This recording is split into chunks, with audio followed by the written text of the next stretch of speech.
आखिर क्यों किया था भगवान श्री कृष्ण ने एकलव्य का वध, और आखिर क्यों कहा था भगवान ने अर्जुन से कि मैंने तुम्हारे प्रेम में क्या क्या नहीं किया अर्जुन। आइए जानते हैं इस वीडियो के ज़रिए, लेकिन उससे पहले हमारे चैनल धर्म लीला को सब्सक्राइब कर लीजिए और भगवान की लीला का आनंद लीजिए।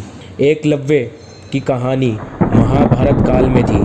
प्रयाग के तटवर्ती प्रदेश सुंदूर तक फैला श्रृंगवेरपुर राज्य एकलव्य के पिता निषाद राज हिरण्यधनु का था। उस समय श्रृंगवेरपुर राज्य की शक्ति मगध, हस्तिनापुर, मथुरा और बड़े राज्यों के अधीन थी। 5 वर्ष की आयु से ही एकलव्य की रुचि अस्त्र शस्त्र में थी। युवा होने पर एकलव्य धनुर्विद्या की शिक्षा प्राप्त करना चाहता था। उस समय धनुर्विद्या में गुरु द्रोण का खूब नाम था, पर वह केवल विशेष वर्ग को ही शिक्षा देते थे। पिता हिरण्यधनु को समझाकर एकलव्य आचार्य द्रोण से शिक्षा लेने के लिए उनके पास पहुंच गया, पर द्रोण ने उसे दुत्कार कर आश्रम से भगा दिया। एकलव्य हार मानने वाला नहीं था।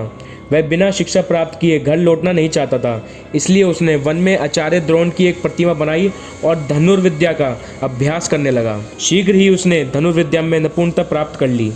एक बार द्रोणाचार्य अपने शिष्य और एक कुत्ते के साथ उसी वन में आए। उस समय एकलव्य धनुर्विद्या का अभ्यास कर रहे थे। कुत्ता एकलव्य को देखकर भौंकने लगा। कुत्ते के भौंकने से एकलव्य की साधना में बाधा पड़ रही थी, इसलिए उसने अपने बाणों से कुत्ते का मुंह बंद कर दिया। एकलव्य ने इस कौशल से बाण चलाए थे कि कुत्ते को किसी प्रकार की चोट नहीं लगी। कुत्ता द्रोण के पास भागा। गुरु द्रोण और शिष्य ऐसी श्रेष्ठ धनुर्विद्या देख आश्चर्य में पड़ गए। वह उस महान धनुर्धर की खोज में लग गए। अचानक उन्हें एकलव्य दिखाई दिया। साथ ही अर्जुन को संसार का सर्वश्रेष्ठ धनुर्धर बनाने के वचन भी याद आए। द्रोण ने एकलव्य से पूछा, तुमने ये धनुर्विद्या किससे सीखी? इस पर उसने द्रोण की मिट्टी की बनी प्रतिमा की ओर इशारा किया। द्रोण ने एकलव्य से गुरु दक्षिणा में एकलव्य के दाएं हाथ का अंगूठा मांग लिया। एकलव्य ने गुरु दक्षिणा में दाएं हाथ का अंगूठा दे दिया। इसके बाद एकलव्य ने साधनापूर्ण कौशल से बिना अंगूठे के धनुर्विद्या में पूर्ण दक्षता प्राप्त कर ली। पिता की मृत्यु के बाद वह श्रृंगवेरपुर राज्य का शासक बन गया और अपने राज्यों की सीमाओं का विस्तार करने लगा। वह जरासंध की सेना की तरफ से मथुरा पर आक्रमण कर श्री कृष्ण की सेना का सफाया करने लगा।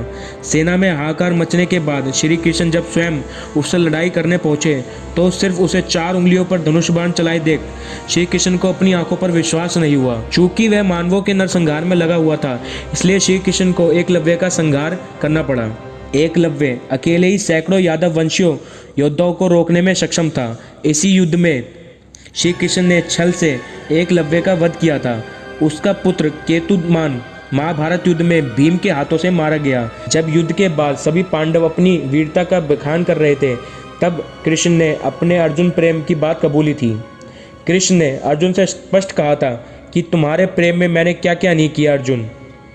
तुम संसार के सर्वश्रेष्ठ धनुर्धर कहलाओ, इसके लिए मैंने द्रोणाचार्य का वध करवाया, महापराक्रमी कर्ण को मरवाया और ना चाहते हुए भी तुम्हारी जानकारी के बिना भील पुत्र एकलव्य को भी वीर गति दी, ताकि तुम्हारे रास्ते में कोई बाधा ना आए।